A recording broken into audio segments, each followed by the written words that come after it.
یقیناً کھوٹے کھرے کو واضح کر دیتی ہیں.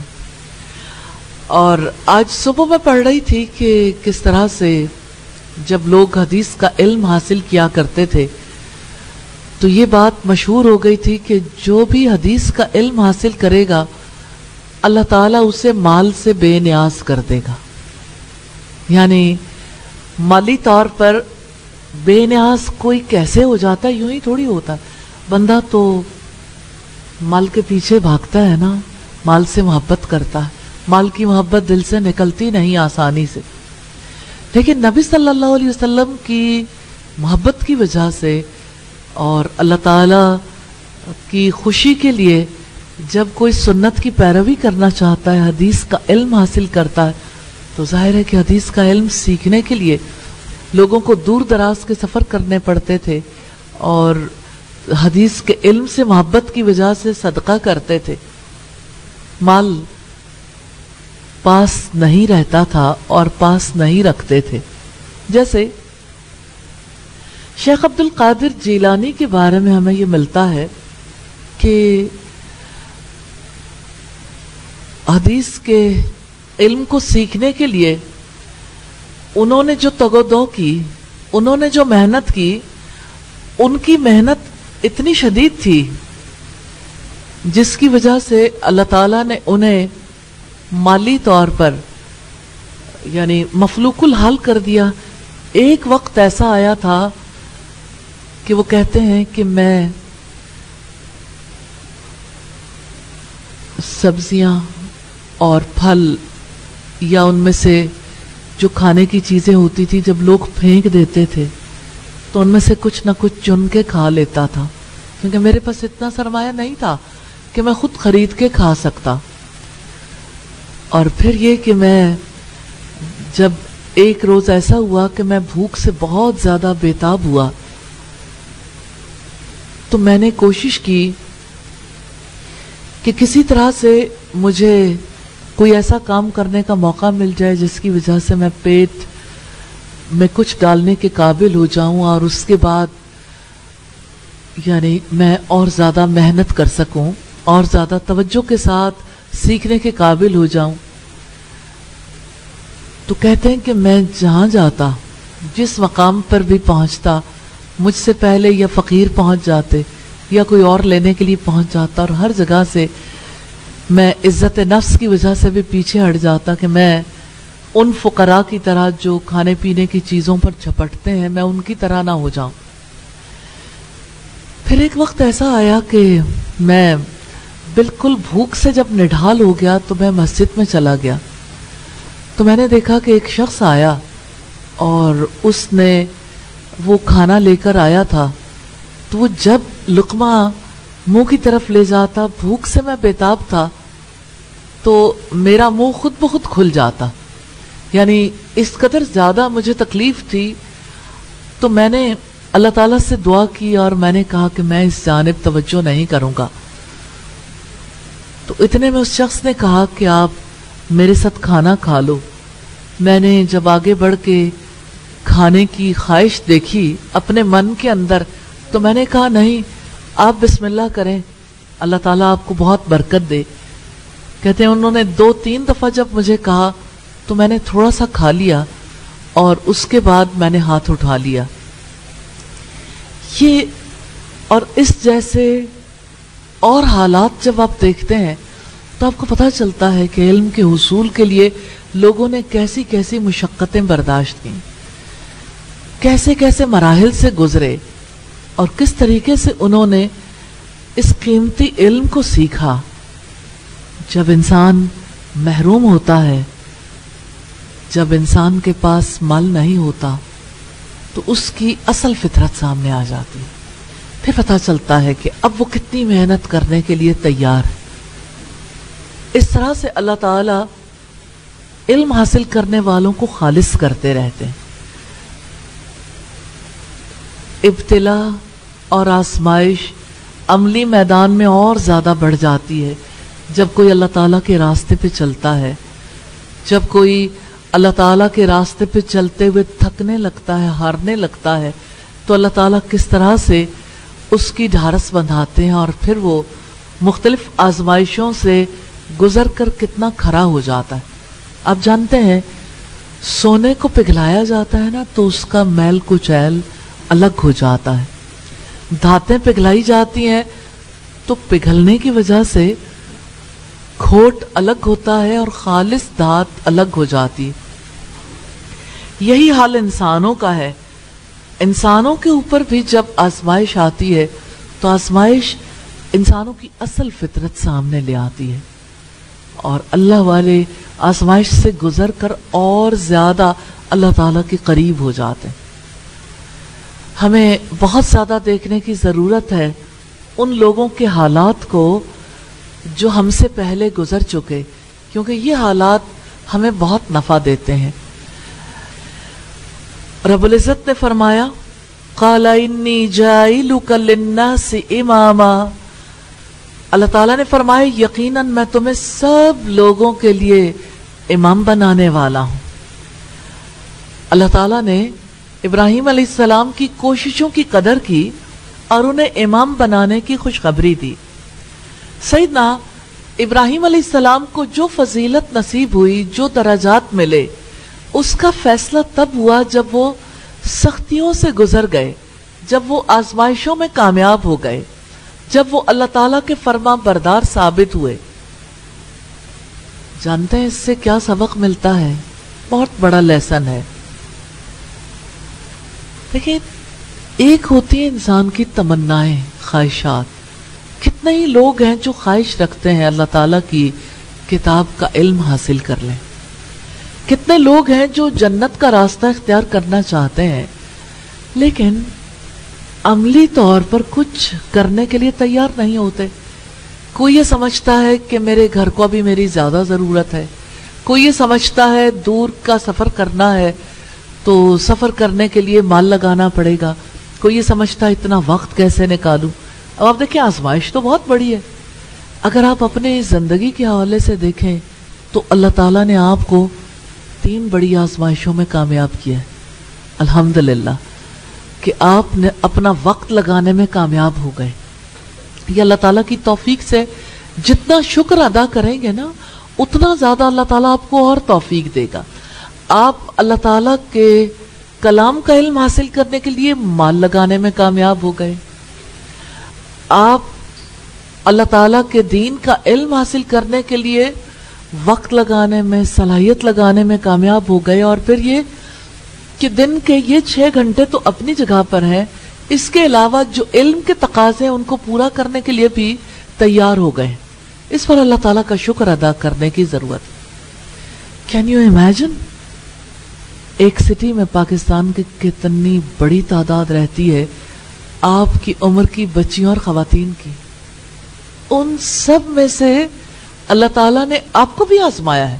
آپ نے بھی اچانک ڈیسیژن نہیں کیا، آپ کو بھی ڈیسیژن کرتے ہوئے وقت لگا، لیکن اس کی مہربانی ہے کہ آپ اس مرحلے سے نکل آئے اور آپ وقت لگانے کے لیے تیار ہوئے۔ اب آپ جتنا اللہ تعالیٰ کا اس پہ شکر ادا کریں گے، سجدہ شکر بھی کریں اور اللہ تعالیٰ سے اور زیادہ محنت کرنے کی، علم کو پختہ کرنے کی، اس پر عمل کرنے کی، اور اللہ تعالیٰ کے کلام کو لوگوں تک پہنچانے کی توفیق طلب کریں۔ یہ توفیق بھی اسی کی جانب سے، اور آپ جانتے ہیں نفع مند علم اور عمل صالح کی توفیق ہی کو تو ہدایت کہتے ہیں۔ شکر اللہ تعالیٰ کی ذات کا جس نے زندگی کا وقت لگانے کا موقع عنایت فرمایا۔ حقیقت یہ ہے کہ قربانی کی قیمت پر کسی مقصد کو اختیار کرنے والا ہی مقصد کے راستے میں سب سے آگے ہوتا۔ آپ آگے بھی جا سکتے ہیں، درمیان میں بھی رہ سکتے ہیں، سب سے پیچھے بھی۔ جو جتنی قربانی دے گا نا، وقت کی قربانی، اور وقت لگائے گا، محنت کرے گا، جتنی زیادہ قربانی دیں گے اتنا زیادہ آپ لوگوں کو لیڈ کرنے کی پوزیشن میں آ جائیں گے، سب سے آگے نکل جائیں گے انشاءاللہ تعالی۔ سیدنا ابراہیم علیہ السلام تمام آزمائشوں میں پورے اترے تو آپ کو اللہ تعالیٰ کی طرف سے یہ انعام ملا کہ اللہ تعالیٰ نے سیدنا ابراہیم علیہ السلام کو سب کا امام بنا دیا۔ پھر ابراہیم علیہ السلام کیا کرتے تھے؟ دیکھیں ایک دعا ہے سورہ الفرقان میں، اور یہ دعا آپ بھی کرتے ہوں گے، ربنا حب لنا من ازواجنا وذریاتنا قرۃ اعین وجعلنا للمتقین اماما۔ آپ کو سمجھ آ رہی ہے نا؟ اس میں جو آخری بات ہے نا کہ ہمیں متقیوں کا امام بنا دے، یہ امامت، یہ لیڈرشپ جس کے لیے آپ دعائیں کرتے ہیں، اس کے کچھ تقاضے ہیں، اس کے لیے کچھ کرنا پڑتا ہے۔ میں آپ سے سوال کرنا چاہتی ہوں، اس لیڈرشپ کے لیے کرنا کیا ہے؟ کرنے والے کام کیا ہے؟ ابراہیم علیہ السلام کی زندگی سے دیکھتے ہیں، جب اللہ تعالیٰ نے انہیں امام بنایا انہوں نے کیا کیا؟ اور یہ کتنا خوبصورت طریقہ ہے کہ ہم اللہ تعالیٰ کے کلام سے اس چیز کو سیکھیں، ہر اس چیز کو جس کا تذکرہ اس نے اپنی کتاب میں کیا یا جسے اس نے اپنے نبی کے ذریعے سے سکھایا۔ کوئی سوال جو ذہن میں پیدا ہوتا ہے اس کے بارے میں آپ اپنی اوپینین دے سکتے ہیں، لیکن آپ دیکھیے جس کا جواب آلریڈی موجود ہو اور رب العزت نے دیا ہو، وہ جواب ہمارے لیے زیادہ مفید ہے یا دل کے اندر اٹھنے والی بات؟ کیا کہتے ہیں آپ؟ اللہ تعالیٰ سب سے بڑا دانا ہے، تو اسی کی بات کو دیکھنا چاہیے۔ تو اللہ تعالیٰ نے ابراہیم علیہ السلام کو امام بنایا، وہ اللہ تعالیٰ کے پیغام کو لوگوں تک پہنچاتے تھے، اللہ تعالیٰ کی بڑائی بیان کرتے تھے، بھلائی کے کاموں میں سب سے آگے تھے، وہ لوگوں کے محبوب قائد تھے۔ اللہ رب العزت نے فرمایا آپ کو لوگوں کا امام، لوگوں کا لیڈر، ورلڈ لیڈر بناؤں گا، لوگوں کی رہنمائی کا فریضہ انجام دو گے آپ، لوگ آپ کے طریقہ زندگی کی پیروی کریں گے، آپ کو اجر عظیم بھی ملے گا اور لوگوں میں بھی ہمیشہ آپ کی مدح و ثنا کا سلسلہ جاری رہے گا۔ اب آپ دیکھیے کہ آپ بھی اللہ تعالیٰ سے دعا کرتے ہیں کہ یا اللہ متقیوں کا امام بنا دے۔ تو امامت کے فرائض کیا ہیں؟ لوگوں کی رہنمائی کرنا۔ لیڈر لوگوں کو گائیڈ کرتا ہے نا، اور گائیڈ کیسے کریں گے؟ آپ بھی لوگوں کو اللہ تعالیٰ کا کلام سکھائیں گے انشاءاللہ تعالی۔ اور لیڈر لوگوں کی بھلائی کے کام کرتا ہے جس سے انسانوں کو نفع پہنچے، اور لیڈر لوگوں کی تکلیف کو دور کرنے کی کوشش کرتا ہے۔ تو آپ نے بھی اسی طرح سے لیڈرشپ کے فرائض انجام دینے سیکھنے ہیں انشاءاللہ۔ اب آپ دیکھیے کہ محمد رسول اللہ صلی اللہ علیہ وسلم کی حیات میں جب ہم دیکھتے ہیں، آپ کی پرسنالٹی کے 3 بیسک کمپوننٹس ہیں۔ اگر ہم یہ دیکھنا چاہیں کہ آپ کی شخصیت کیسی تھی، یعنی اس میں آگے بے شمار ڈیٹیلز ہیں، لیکن بنیادی طور پر اگر ہم اس کو یوں دیکھنا چاہیں کہ آپ کی شخصیت کی کور میں کیا تھا، بیسیکلی آپ کی شخصیت کی بنیادی چیز، جیسے کسی ایٹم کے اندر نیوکلیس ہوتا ہے نا، اور اس کے ارد گرد جو آربٹس ہوتے ہیں اس میں الیکٹرانز موو کرتے ہیں۔ شخصیت کو بھی اگر ہم اسی انداز میں دیکھنا چاہیں تو آپ کا سب سے بڑا کام، سب سے بڑی چیز جس کی وجہ سے آپ کی شخصیت خاص ہوئی کہ آپ اللہ تعالیٰ سے بے حد محبت کرتے تھے، اللہ تعالیٰ کا بے حد ذکر کرتے تھے، اللہ تعالیٰ کے قریب تھے اور اللہ کے قرب کے لیے نوافل ادا کرتے تھے، فرائض ادا کرتے تھے، اور اللہ کے حکم سے لوگوں تک اللہ تعالیٰ کے کلام کو پہنچاتے تھے۔ یعنی نبی صلی اللہ علیہ وسلم کی حیات سے جو بھی دیکھنا چاہے، سب سے بنیادی چیز، اگر آپ اپنی شخصیت میں تبدیلی لانا چاہتے ہیں، آپ چاہتے ہیں کہ آپ ایک مضبوط شخصیت کے مالک ہو جائیں، آپ کی شخصیت ایسی ہو جائے کہ اللہ تعالیٰ کو آپ پسند آ جائیں، تو سب سے پہلی چیز تعلق باللہ ہے۔ یہی رسول اللہ کی حیات میں سب سے زیادہ نمایاں تھا۔ اور دوسری چیز آپ کا اسوہ حسنہ، آپ کی زندگی کو اللہ تعالیٰ نے سب کے لیے نمونہ بنا دیا، اس میں آپ کا اخلاق بھی آتا ہے، آپ کے معاملات بھی آتے ہیں، آپ کے تعلقات بھی، آپ کی زندگی کی ہر جہت، انفرادی اور اجتماعی زندگی کی. اور تیسری چیز جو آپ کی پرسنالٹی کا بہت امپورٹنٹ فیچر ہے، اور ریلی یہ بڑی گہری بات ہے، اور اگر آپ یہ دیکھنا چاہیں کہ آپ نے کس طرح سے لوگوں کو اللہ تعالیٰ کا پیغام پہنچایا، تو آپ لوگوں کی خوشیوں اور غموں میں شریک ہوتے تھے، آپ خدمت خلق کے کام کرتے تھے، آپ مخلوق کی بھلائی کے کام کرتے تھے. سیدہ خدیجہ کی وہ بات تو آپ کو یاد ہوگی جب نبی صلی اللہ علیہ وسلم پہلی وحی کے بعد گھر آئے تھے اور آپ نے تھوڑی دیر آرام کے بعد سیدہ خدیجہ سے کہا تھا لقد خشیت علی نفسی، مجھے میری جان کا ڈر ہے. تو سیدہ خدیجہ نے کہا تھا کلا واللہ ما یخزیک اللہ ابدا، اللہ کی قسم اللہ تعالیٰ آپ کو کبھی رسوا نہیں کرے گا. انک لتصل الرحم، بہت بڑا سبق ہے.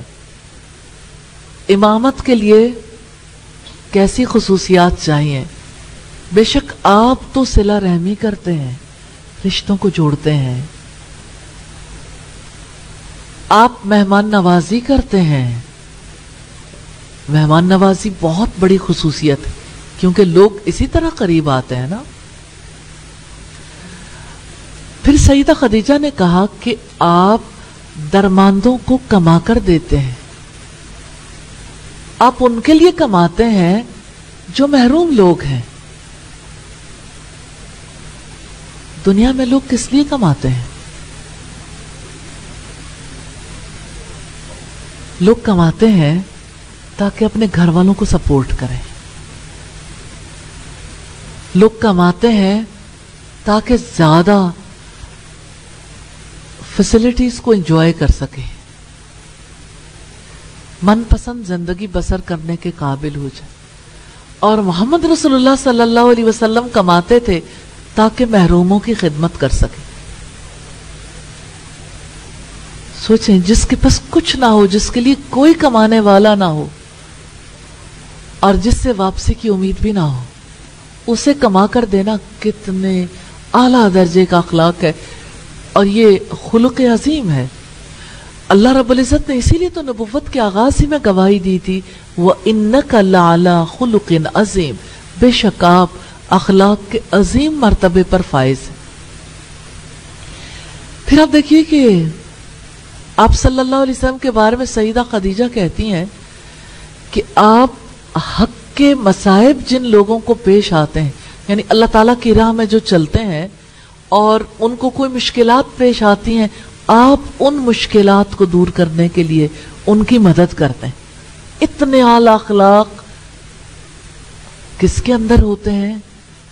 جو ورلڈ لیڈر بننے کے قابل ہو، جو ورلڈ لیڈر کی خصوصیات رکھتا ہے، وہی دراصل قیامت تک کے لیے نبی اور رسول ہے. نبی صلی اللہ علیہ وسلم کی ان خصوصیات کو اللہ تعالیٰ نے سب کے لیے نمونہ بنا دیا. آپ صلی اللہ علیہ وسلم نے کس طرح سے ان خصوصیات کو نبوت سے پہلے بھی اپنایا ہوا تھا. خدمت خلق، لوگوں کی بھلائی کے کام کرنا. انبیاء کی خصوصیات جہاں جہاں ملتی ہیں تو اللہ تعالیٰ فرماتے ہیں بے شک وہ بھلائی کے کاموں میں بھاگ دوڑ کرتے تھے. اب سوچیں ایک مائنڈ سیٹ ہے پوری دنیا کا، صرف کمائی کے لیے بھاگ دوڑ کرنی ہے. ایجوکیشن کمائی کے لیے، اور دنیا میں جو وقت ملا ہے، عمر کمائی کے لیے، صلاحیت کمائی کے لیے. کمائی ضروریات سے زیادہ خواہشات پوری کرنے کے لیے. تو زندگی کس کے لیے ہو گئی؟ خواہشات کے لیے. دیکھیں ایک ہی زندگی ہے، اس کے بارے میں ڈیسیژن کرنا ہے. ابراہیم علیہ السلام نے بھی ڈیسیژن کیا تھا، یہ ڈیسیژن آپ کو بھی کرنا ہے. اگر آپ کیڑے مکوڑوں کی طرح زندگی بسر کرنا چاہتے ہیں تو پھر خواہشات کا راستہ ہے. اور اگر آپ اعلیٰ درجے کی زندگی بسر کرنا چاہتے ہیں، سپر لائف، اگر آپ سپر ہیومن بینگز کی طرح رہنا چاہتے ہیں، تو سپر ہیومن کی خصوصیات ہیں جو نبی صلی اللہ علیہ وسلم میں بدرجہ اتم پائی جاتی تھی۔ سپر ہیومن کی خصوصیات کیا ہیں؟ سب سے پہلی خصوصیت صلہ رحمی، رشتے کی حفاظت کرنا۔ وہ رشتہ اللہ تعالیٰ کا ہے، وہ رشتہ محمد رسول اللہ صلی اللہ علیہ وسلم سے ہے، وہ رشتہ اپنے دین سے ہے۔ یہی 3 سوال تو قبر میں ہونے ہیں۔ یا وہ رشتہ کسی بھی بنیاد پر ہے، یعنی جس گھرانے میں پیدا ہوئے، جہاں بیاہ کے گئے، یا جہاں بچوں کو بیاہا، یہی رشتوں کی قسمیں ہوتی ہیں نا۔ خونی رشتے ہیں یا سسرالی رشتے ہیں یا پھر سمدھیوں سے جو تعلقات ہوتے ہیں۔ رشتوں کو جوڑنا اتنی بڑی نیکی ہے کہ حضرت خدیجہ نے قسم کھا کر کہا تھا کہ اللہ تعالیٰ آپ کو کبھی رسوا نہیں کرے گا۔ یہ سپر ہیومن کی خصوصیات ہیں۔ دوسری خصوصیت مہمان نوازی ہے۔ آگے بڑھ کے دیکھیں انبیاء کیسے مہمان نوازی کرتے تھے۔ فرشتے حضرت ابراہیم علیہ السلام کے پاس آئے تو وہ ان کے لیے بنا ہوا بچڑا لے آئے۔ جانتے نہیں تھے فرشتے ہیں، اجنبیوں کے لیے پورا بچڑا ہی بھون کے لے آئے۔ اعلی اخلاق، کسی کو دیکھنا چاہیں تو اس کی مہمان نوازی میں دیکھیں۔ لفظ قیمتی ہوتے ہیں، لفظوں میں جو بات کہی گئی ہوتی ہے نا، اس کی قدر و قیمت کی وجہ سے، اور جو بات ہمارے رب نے ہمیں بتائی، جو ہمارے رسول نے بتائی، وہ عمل کے لیے ہے۔ آپ لوگوں میں سے کتنے لوگ ہیں جو اعلیٰ درجے کی سوچ سیکھنا چاہتے ہیں اور اعلیٰ درجے کی زندگی بسر کرنا چاہتے ہیں؟ تو وہ جو آپ بچپن میں پڑھا کرتے تھے، ہو میرا کام غریبوں کی حمایت کرنا، ذرا اونچی آواز میں پڑھیں۔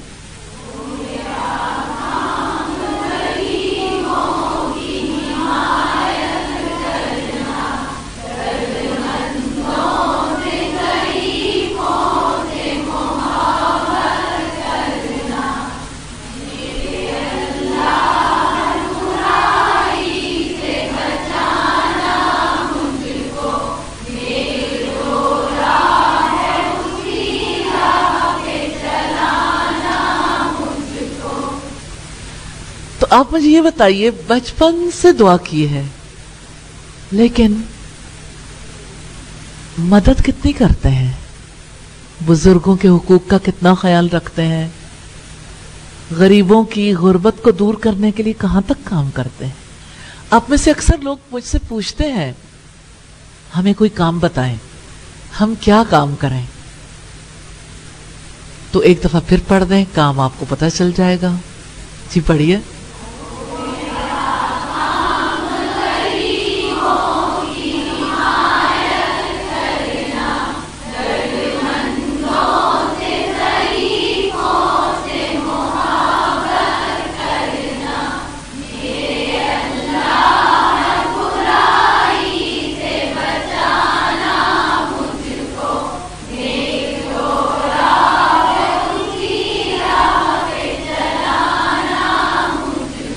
اب مجھے یہ بتائیے کہ برائی سے انسان کب بچتا ہے اور نیک راستے پہ کب چلتا ہے؟ جب وہ درد مندوں کی خدمت کرتا ہے اور جب اس کا دل پگھلتا ہے، جب اس کے سینے میں پتھر نہیں ہوتا، جب اس کے دل کے اندر نرمی آتی، جب وہ کسی دکھی کو دیکھ کر دکھی ہو جاتا ہے، جب وہ آگے بڑھ کے خدمت کرنا چاہتا ہے۔ اور لیڈرشپ کے اوصاف بیان کر رہے ہیں نا، وہ سرائکی کا ایک اخوان ہے، کہتے ہیں کہ خدمت کر مخدوم تھی سے، خدمت کر مخدوم تھی سے، مراد یہ ہے کہ آپ خدمت کرو گے نا تو تب سردار بنو گے۔ تب آپ کو لیڈرشپ نصیب ہوگی. خدمت کرنا سیکھیں اور چھوٹی چھوٹی چیز سے خدمت کرنا سیکھیں. دیکھیں اپنی طرف، اپنی ضروریات کی طرف دیکھتے رہیں گے، کبھی کسی کی ضرورت پوری نہیں کر سکتے. جب صرف اپنی ذات آپ کی نظروں میں بڑی ہوگی تو اللہ کی ذات کبھی بڑی نہیں ہوگی. تو آپ اللہ اکبر کہنا چاہتے ہیں نا، تو غریبوں کی طرف دیکھنا شروع کرتے ہیں، ان کی خدمت، ان سے محبت.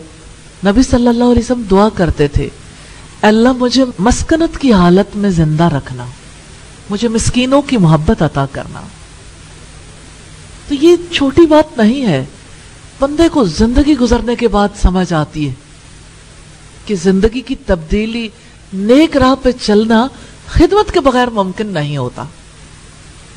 اب مجھے آپ بتائیں، آپ سپر ہیومن بننا چاہتے ہیں، اور سپر ہیومن ہے نا، اللہ پاک نے خبر دی ہے نا ہمیں قرآن حکیم میں، امید ہے تمہیں تمہارا رب مقام محمود پر فائز کر دے گا. سورہ بنی اسرائیل میں ہے. نبی صلی اللہ علیہ وسلم نے فرمایا، یہ صحیح ابن حبان کی روایت ہے، حشر کے میدان کے واقعات کو بیان کرتے ہوئے کہ پھر میرا رب مجھے سبز رنگ کا حلہ پہنائے گا. وہ کتنا خوبصورت گرین کلر ہوگا، no one can imagine. لیکن ایک یعنی اس کی خوبصورتی کو ہم شاید کسی حد تک امیجن کر سکیں، اور جو امیجن نہیں کرتا اس کے لیے محض گرین کلر ایک گرین لفظ کے سوا کچھ نہیں رہ جاتا، جس کے ساتھ اس کا کوئی تعلق نہیں ہوتا. پھر مجھے مقام محمود پر فائز کیا جائے گا. جیسے وکٹری سٹینڈ ہوتا ہے نا، کہ سب انسانوں سے اوپر نبی صلی اللہ علیہ وسلم کو جگہ دی جائے گی، اور سب انسانوں کی زبانوں پر میری تعریف جاری ہو جائے گی.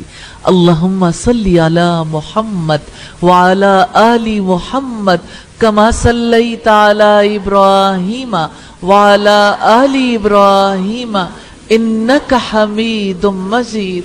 اللہم بارک علی محمد وعلی آل محمد کما بارکت علی ابراہیم وعلی آل ابراہیم انک حمید مجید. الحمدللہ. تو آپ سوچئے کہ ہماری زندگی میں یہ جو گھٹیا پن ہے نا، ساری برائیاں گھٹیا ہوتی ہیں. گھٹیا پن تبھی دور ہو سکتا ہے جب ہم نبی صلی اللہ علیہ وسلم کی سنت پر عمل کرنا شروع کر دیں. جتنا اس میں ایکسیلنس اچیو کریں گے، اتنا ہی گھٹیا پن ہمارے اندر سے رخصت ہو جائے گا، اور جتنا سنت سے دور ہوں گے اتنا ہی ہم گھٹیا ہو جائیں گے. لیڈرشپ کے بارے میں دیکھ رہے ہیں، اللہ پاک نے فرمایا کہ میں آپ کو دنیا کے لوگوں کا امام بناؤں گا. تو ابراہیم علیہ السلام نے اپنی اولاد کے بارے میں درخواست کر دی، اور انہیں جواب دیا گیا، اور بڑی خوبصورت آیت ہے، سیکھنے والی ہے. ابراہیم علیہ السلام نے فرمایا قال ومن ذریتی، انہوں نے کہا اور میری اولاد میں سے بھی. اولاد سے انسان کو محبت ہوتی ہے، اور انسان اپنی اولاد کے لیے بھلائی چاہتا ہے. ابراہیم علیہ السلام خوش ہو گئے کہ مجھے اللہ تعالیٰ دنیا والوں کا امام بنانے والے ہیں. تو سب سے پہلے اپنی اولاد کے لیے تمنا کی کہ میری اولاد کو بھی بڑے درجات ملیں، وہ بھی اعلیٰ مقام تک پہنچیں، اور یہ دعا بھی کی کہ اولاد میں اللہ تعالیٰ کی طرف ہدایت پانے والوں کی کثرت ہو. تو رب العزت نے ابراہیم علیہ السلام کے ذریعے سے واضح کیا ہے، ہر انسان کے اندر فطری طلب ہوتی ہے کہ اپنی اولاد کو وہ اعلیٰ مقام پر دیکھے، اور ہر انسان یہ چاہتا ہے کہ اس کا سلسلہ اس کی اولاد کے ذریعے جاری رہے. اسی فطری جذبے کے تحت ابراہیم علیہ السلام نے بھی سوال کیا تھا کہ اولاد میں بھی اصلاح کا سلسلہ جاری رہے. قال اللہ ینال عہد الظالمین اللہ تعالیٰ نے فرمایا میرا عہد ظالموں کو نہیں پہنچتا۔ سیدنا ابراہیم علیہ السلام نے دعا کی تو اللہ تعالیٰ نے فرمایا کہ ظالم دین میں امامت کے مقام تک نہیں پہنچے گا۔ بات بڑی اہم ہے، بات بہت گہری ہے۔ کوئی ظلم کرنے والا دین میں امامت کے مقام تک نہیں پہنچے گا۔ سوال یہ پیدا ہوتا ہے ظالم کون ہے؟ تو قرآن ہمیں یہ بتاتا ہے ان الشرک لظلم عظیم، بے شک شرک سب سے بڑا ظلم ہے، عظیم ظلم ہے۔ تو سیدنا ابراہیم علیہ السلام کو جواب دیا گیا کہ جو ظلم کرے گا تو ظلم اس مقام کے منافی ہے۔ یاد رکھیے گا دنیا میں کوئی بھی امامت کی خواہش رکھنے والا ظلم کے ساتھ امامت کے فرائض انجام نہیں دے سکتا، کیونکہ ظلم اس مقام کے منافی ہے۔ اس سے ثابت ہوتا ہے کہ امامت کا، لیڈرشپ کا، قیادت کا حق ان لوگوں کا ہے جو اپنے شعور سے، جو اپنے عمل سے، جو اپنے ایمان سے اپنے آپ کو قیادت کا مستحق ثابت کریں۔ قرآن حکیم میں مختلف جگہوں پر ظلم کو واضح کیا گیا ہے۔ اللہ تعالیٰ کی حدود سے نکل جانے والے ظالم ہیں، اللہ کے قانون کے مطابق فیصلہ نہ کرنے والے ظالم ہیں، اللہ تعالیٰ کے گھروں میں اس کے نام کی یاد سے روکنے اور ان کو ویران کرنے کی کوشش کرنے والے ظالم ہیں، اللہ تعالیٰ کی طرف سے آنے والی گواہی کو چھپانے والے ظالم ہیں، رب کی نصیحت سے منہ پھیرنے والے ظالم ہیں۔ تو اللہ تعالیٰ فرماتے ہیں ظالم کو میرا یہ عہد نہیں پہنچے گا۔ تو اس کا مطلب یہ ہے کہ امامت کی خصوصیات کے ساتھ ظلم کو کوئی مناسبت نہیں ہے۔ تو یہ خصوصیات ہے امامت کی خصوصیات سے اپوزٹ۔ نارملی دنیا کے لوگوں کی روش کیا ہوتی ہے؟ پہلی روش کیا ہوتی ہے؟ اللہ تعالیٰ کی حد کی پرواہ نہیں کرتے، نکل جاتے ہیں۔ ایسے شخص کو جو ایمان لے آیا اور اللہ تعالیٰ کی حد سے نکل گیا، اسے کیا کہتے ہیں؟ ہینڈ ریز کریں، کون بتائے گا؟ جی بیٹا آپ بتائیے۔ فاسق، فاسق کہتے ہیں۔ اللہ تعالیٰ کی حد سے نکل جانے والے کو فاسق کہتے ہیں۔ دیکھیں دنیا میں عدالتیں ہیں، اگر عدالت میں اللہ کے قانون کے مطابق کو فیصلہ نہیں کرتا تو وہ ظالم ہے۔ جو شرک کرتا ہے وہ ظالم ہے، جو اللہ کے گھروں میں اس کے نام کی یاد سے روکتا ہے وہ ظالم ہے، اور جو اللہ کے گھروں کو ویران کرنے کی کوشش کرتا ہے وہ ظالم ہے، اور جو گواہی چھپاتا ہے وہ ظالم ہے۔ اور کیا آپ کے گھر میں ایسے لوگ پائے جاتے ہیں جو اللہ تعالیٰ کی نصیحت سے، اس کے کلام سے منہ پھیرتے ہوں، سننا نہ چاہتے ہوں، جو اس کے لیے وقت لگانا نہ چاہتے ہوں، نصیحت سے منہ پھیرنے والے ظالم ہیں؟ تو ظلم کے ساتھ امامت کا کوئی تعلق نہیں ہے۔ پھر فرمایا وَإِذْ جَعَلْنَا الْبَيْتَ مَثَابَةً لِلنَّاسِ وَأَمْنًا وَاتَّخِذُوا مِن مَّقَامِ إِبْرَاهِيمَ مُصَلًّى وَأَعِدْنَا إِلَىٰ إِبْرَاهِيمَ وَإِسْمَاعِيلَ أَن طَهِّرَ بَيْتِيَ لِلطَّائِفِينَ وَالْعَاكِفِينَ وَالرُّكَّعِ السُّجُودِ۔ اور جب ہم نے بیت اللہ کو لوگوں کے لیے لوٹ کر آنے کی جگہ اور سراسر امن بنایا، اور تم مقام ابراہیم کو نماز پڑھنے کی جگہ بناؤ، اور ہم نے ابراہیم اور اسماعیل کو تاکیدی حکم دیا کہ آپ دونوں میرے گھر کو طواف کرنے والوں اور اعتکاف کرنے والوں اور رکوع اور سجدہ کرنے والوں کے لیے پاک صاف رکھو۔ گھر بنانے والے کا تذکرہ تھا، گھر تعمیر کرنے والے کا، اب گھر کا تذکرہ آ گیا۔ اگر ابراہیم علیہ السلام ورلڈ لیڈر تھے، امام تھے، تو ان کی امامت میں کتنا بڑا دخل اس گھر کا تھا۔ انہوں نے گھر تعمیر کیا تو اس تعمیر کے نتیجے میں اس پتھر کو اللہ تعالیٰ نے کتنا معتبر بنا دیا، جسے مقام ابراہیم کہا جاتا ہے.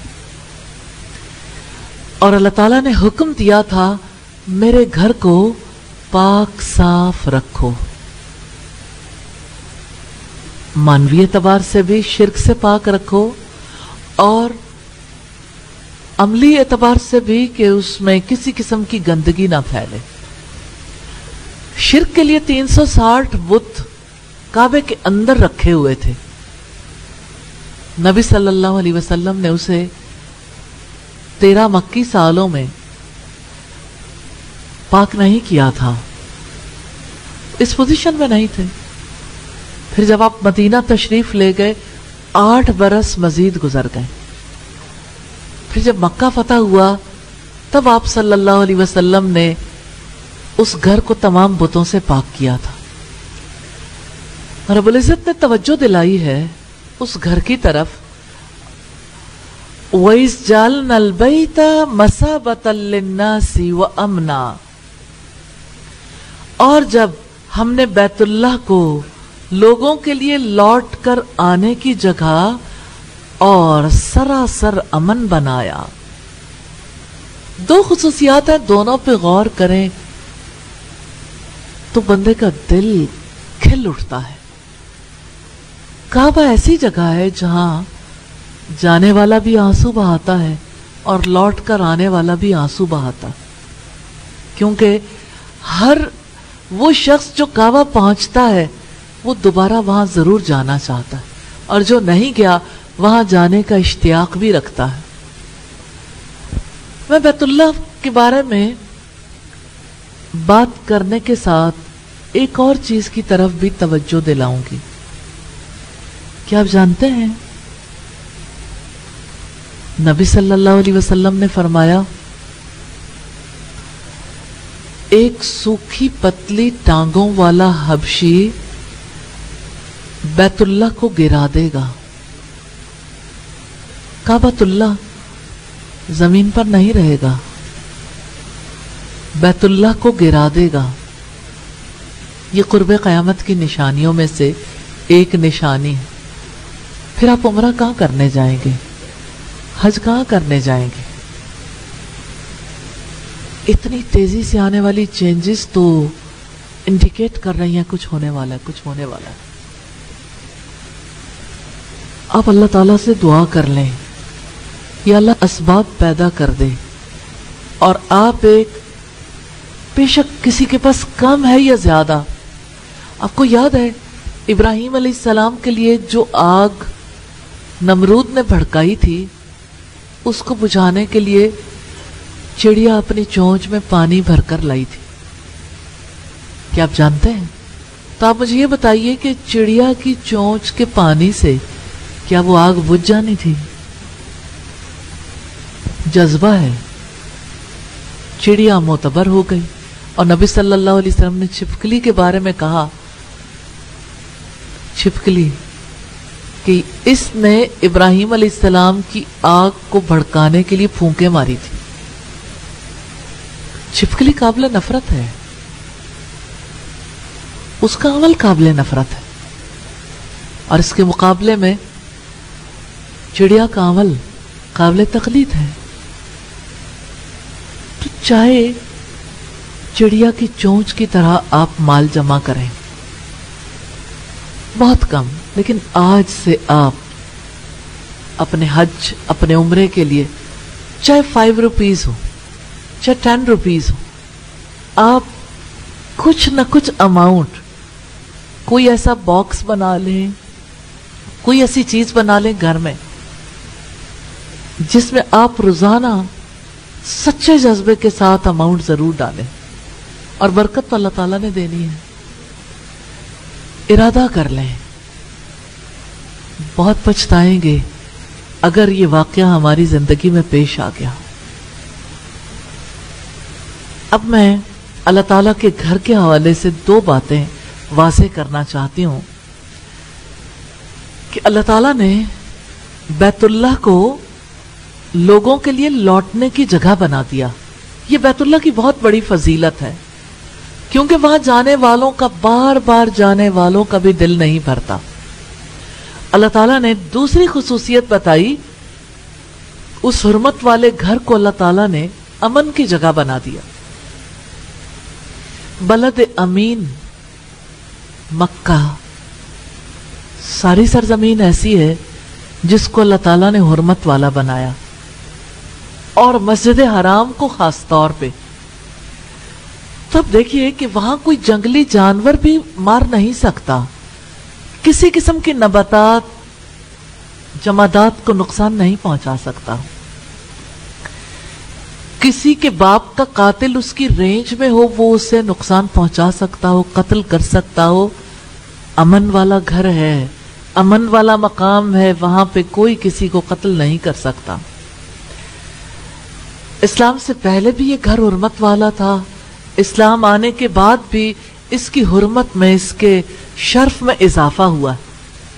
ہاں یہ بات ضرور ذہن میں رکھیے گا کہ جب مکہ فتح ہوا تھا، رسول اللہ نے ایک قطرہ خون بہائے بغیر مکہ فتح کیا تھا۔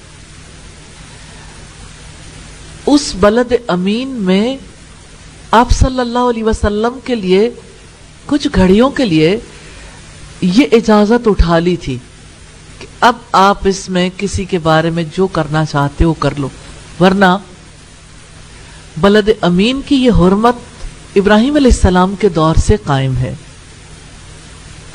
سیدنا ابن عباس کہتے ہیں کہ مومن کے دل میں زیارت خانہ کعبہ کی خواہش ہر دم کروٹیں لیتی رہتی ہے، ایک زیارت کر کے گھروں کو آتے ہیں، پھر خواہش بیدار ہو جاتی ہے، اور اس گھر کا ظاہر امن میں ہوتا ہے۔ دور جاہلیت میں آدمی اپنے باپ یا بھائی کے قاتل کو کعبہ کے سامنے پاتا تو اسے کچھ نہیں کہتا تھا، یہ سب ابراہیم علیہ السلام کی دعا کی برکت اور اس کا نتیجہ ہے۔ تو کعبہ ایسی جگہ پر ہے جہاں دشمن کا خوف نہیں رہتا، بیت اللہ میں کوئی اسلحہ لے کر نہیں جا سکتا۔ سیدنا ابراہیم علیہ السلام نے دعا مانگی تھی، ربنا انی اسکنت من ذریتی بواد غیر ذی زرع عند بیتک المحرم ربنا لیقیموا الصلاة فاجعل افئدة من الناس تہوی الیہم وارزقہم من الثمرات لعلہم یشکرون۔ اے ہمارے رب، یقیناً میں نے اپنی کچھ اولاد کو تیرے حرمت والے گھر کے پاس اس وادی میں آباد کیا ہے جو کھیتی والی نہیں ہے، اے ہمارے رب تاکہ وہ نماز قائم کریں، سو کچھ لوگوں کے دل ان کی طرف مائل کر دیں اور آپ انہیں پھلوں کا رزق دیں تاکہ وہ شکر ادا کریں۔ یہ سورہ ابراہیم کی آیت نمبر 37 ہے۔ دعا قبول ہوئی، جب تک بیت اللہ باقی رہے گا اس کا اثر بھی باقی رہے گا۔ کہ آپ جانتے ہیں دعائیں صدیوں تک اثر کرتی ہیں، نسلوں تک اثر انداز ہوتی ہیں۔ دعا کو کبھی کم اثر والا نہ سمجھیے گا، کبھی بے قدر و قیمت نہ سمجھیے گا، دعا دل لگا کر کرنا سیکھیں۔ اللہ تعالیٰ ہم سب کو توفیق عطا فرمائے۔ اسی طرح سے سورہ العنکبوت کی آیت نمبر 67 میں فرمایا، اور کیا انہوں نے نہیں دیکھا انا جعلنا حرما آمنا ویتخطف الناس من حولہم، کہ یقیناً ہم نے حرم کو پرامن بنایا حالانکہ لوگ ان کے ارد گرد سے اچک لیے جاتے ہیں۔ اسی طرح رب العزت نے فرمایا سورہ القصص کی آیت نمبر 57 میں، اور کیا ہم نے انہیں ایک پرامن حرم میں جگہ نہیں دی جس کی طرف ہماری جناب سے رزق کے طور پر ہر قسم کے پھل کھینچ کر لائے جاتے ہیں۔ سیدنا ابن عباس نے بیان کیا، رسول اللہ صلی اللہ علیہ وسلم نے فتح مکہ کے موقع پر فرمایا تھا، اللہ تعالیٰ نے اس شہر مکہ کو حرمت والا بنایا، یعنی عزت دی ہے، پس اس کے درختوں کے کانٹے تک بھی کاٹے نہیں جا سکتے، یہاں کے شکار بھی ہنکائے نہیں جا سکتے، اور ان کے علاوہ جو اعلان کر کے مالک تک پہنچانے کا ارادہ رکھتے ہوں، کوئی شخص یہاں کی گری پڑی چیز بھی اٹھا نہیں سکتا۔ صحیح بخاری کی روایت ہے 1587 نمبر پر۔ سیدنا ابن عباس فرماتے ہیں، اگر لوگ اللہ تعالیٰ کے گھر کا حج چھوڑ دیں تو اللہ تعالیٰ آسمان کو زمین پر پٹخ دے گا کہ اس گھر کا حج اس قدر ضروری ہے. جب اللہ تعالیٰ کا گھر ہے تو اس کا حج، اس کا طواف ہمیشہ جاری رہنا چاہیے. پھر فرمایا وَاتَّخِذُوا مِن مَّقَامِ إِبْرَاهِيمَ مُصَلًّى، اور مقام ابراہیم کو نماز پڑھنے کی جگہ بناؤ. مقام ابراہیم سے مراد وہ پتھر ہے جس پر سیدنا ابراہیم علیہ السلام نے کھڑے ہو کر کعبہ کی تعمیر کی تھی. اس پتھر پر سیدنا ابراہیم علیہ السلام کے قدموں کے نشانات ہیں. آپ نے وہ پتھر دیکھا ہے؟ ضرور دیکھیے. جنہوں نے وہاں جانے کا موقع نہیں ملا اس کو پکچر میں بھی دیکھیں گے تو آپ کو قدموں کے نشان نظر آئیں گے. اس پتھر کو ایک شیشے اور پیتل کے جنگلے میں محفوظ کر دیا گیا ہے. اس مقام پر طواف مکمل کرنے کے بعد 2 رکعت پڑھنا سنت ہے. طواف کے بعد بھی اور عمرے کے طواف کے بعد بھی، حج کے طواف کے بعد بھی. اور آپ جانتے ہیں کہ یہ سارے ہی بہت فضیلت والے اعمال ہیں. ابراہیم علیہ السلام کا مقام اور مرتبہ اللہ تعالیٰ کے نزدیک کتنا بلند ہے. یہاں جو یہ کہا گیا کہ اس کو نماز پڑھنے کی جگہ بنا لو، تو اس سے مراد ہے کہ یہ جگہ خاص ہے. اور حضرت عمر رضی اللہ تعالیٰ عنہ نے نبی صلی اللہ علیہ وسلم سے یہ کہا تھا کہ اللہ کے رسول اس جگہ کو جائے نماز بنا لیں، یعنی امام یہاں کھڑا ہو اور امامت کروائیں اور پورے حرم میں پیچھے لوگ نماز ادا کریں. اس کے بعد یہ آیت نازل ہوئی.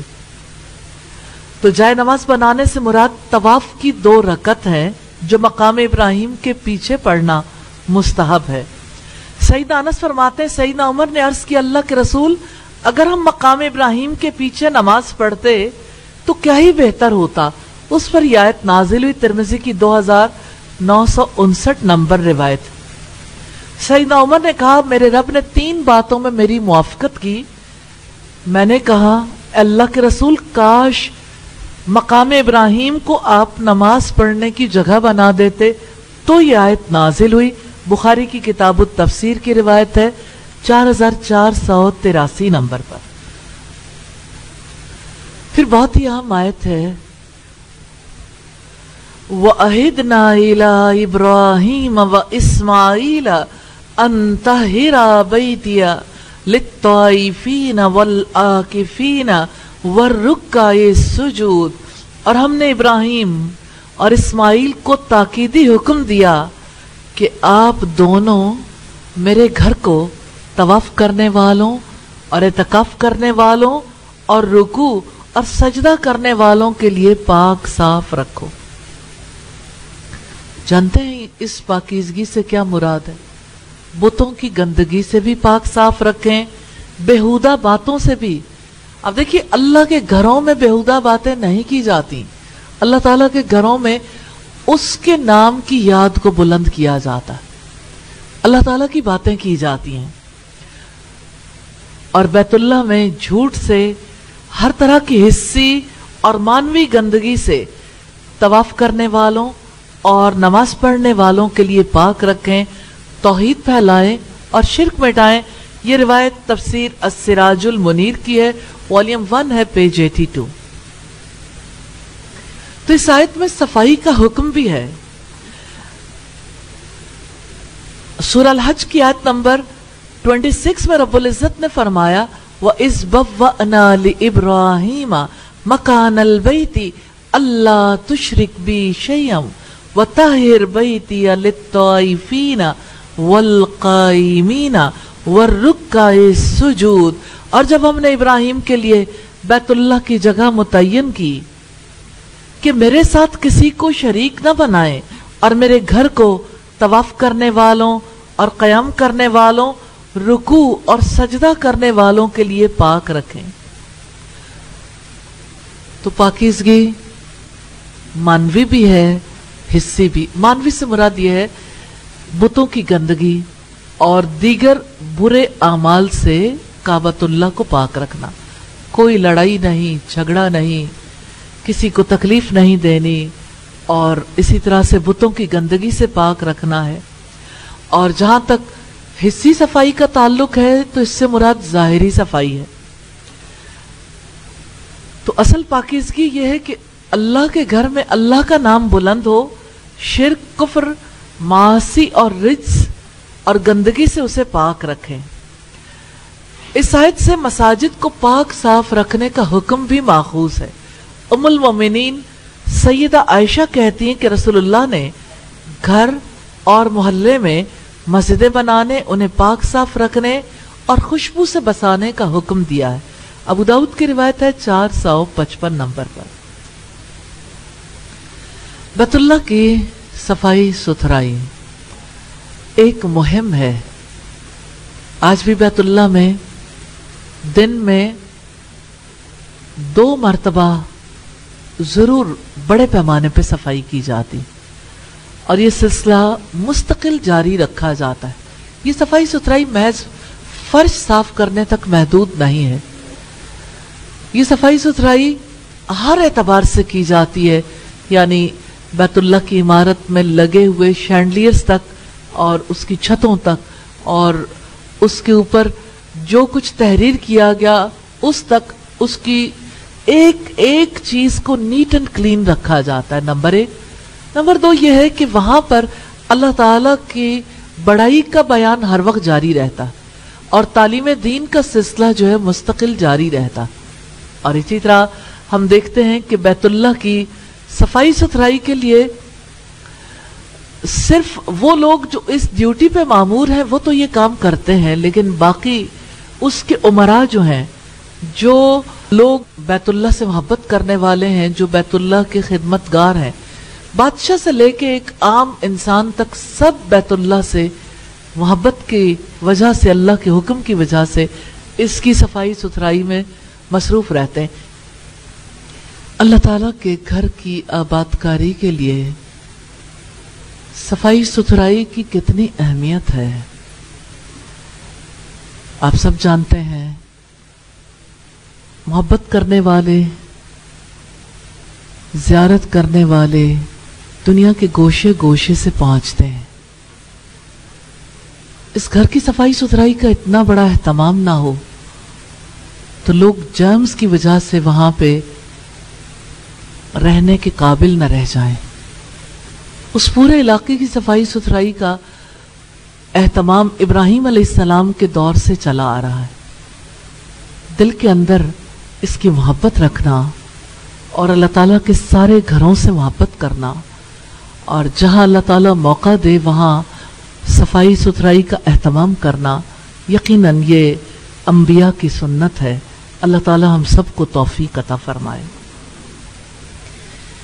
ابراہیم علیہ السلام کے تذکرے کے بعد بیت اللہ کا تذکرہ آیا، اور اب تذکرہ ہے اس گھر کی آبادکاری کے لیے ابراہیم علیہ السلام کی دعاؤں کا. وَإِذْ قَالَ إِبْرَاهِيمُ رَبِّ اجْعَلْ هَٰذَا بَلَدًا آمِنًا وَارْزُقْ أَهْلَهُ مِنَ الثَّمَرَاتِ مَنْ آمَنَ مِنْهُمْ بِاللَّهِ وَالْيَوْمِ الْآخِرِ قَالَ وَمَنْ كَفَرَ فَأُمَتِّعُهُ قَلِيلًا ثُمَّ أَضْطَرُّهُ إِلَىٰ عَذَابِ النَّارِ وَبِئْسَ الْمَصِيرُ. اور جب ابراہیم نے کہا اے میرے رب اس شہر کو امن والا بنا دے اور اس کے باشندوں کو پھلوں میں سے رزق عطا فرما، جو ان میں سے اللہ تعالی اور یوم آخرت پر ایمان لائے. اللہ تعالیٰ نے فرمایا اور جس نے کفر کیا تو میں اسے بھی تھوڑا فائدہ دوں گا، پھر اسے آگ کے عذاب کی طرف بے بس کر دوں گا اور وہ بدترین لوٹنے کی جگہ ہے. سیدنا ابراہیم علیہ السلام نے مکہ کے امن اور رزق کے لیے دعا مانگی. آپ جانتے ہیں کسی علاقے میں قحط ہو، کسی علاقے میں رزق کے وسائل کی کمی ہو تو وہ علاقہ آباد نہیں ہو سکتا. لوگ اسی علاقے کا رخ کرتے ہیں جہاں رزق میں کسی قسم کی تنگی نہ آئے. ابراہیم علیہ السلام نے اسی لیے دعا کی تھی کہ یا اللہ رزق بھی دے اور یا اللہ خانہ جنگیوں سے بھی بچا لے، امن والا بنا دے.